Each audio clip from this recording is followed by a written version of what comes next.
শোনো ভাই, তোমার তো কোনো গুণ নাই। গুণ থাকলে বুঝতা এক ভাই বাইচা থাকতে তার বোনদেরকে নষ্ট করতে পারে? হ্যাঁ পারে?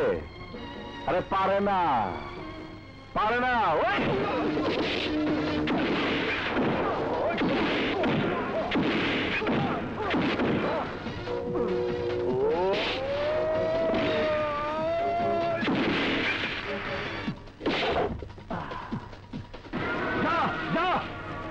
আজ তোরে ছেড়ে দিলাম, শুক্রবারের দিন শুধু দেখাই চাহিস।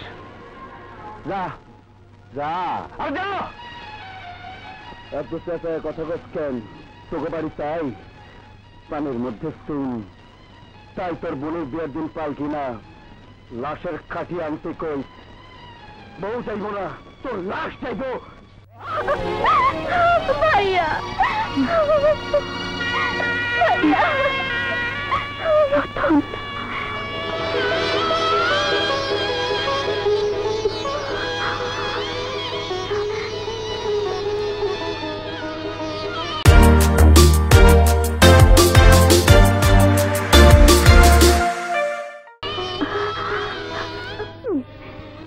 আবার কেন এসেছিস সেখানে?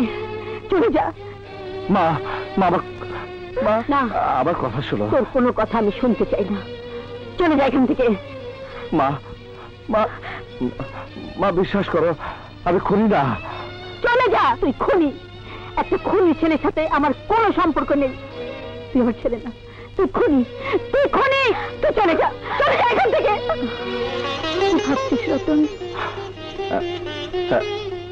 না মা, কিছু না।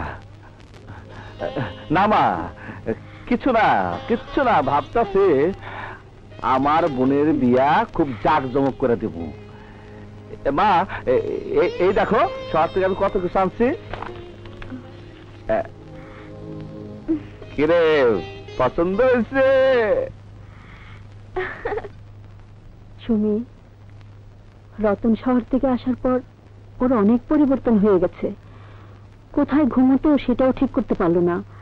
খাওয়া দাওয়া দেখলাম পরিবর্তন হয়ে গেছে। ওর প্রিয় খাবার খেলো না, ভাষাও বদলে গেছে।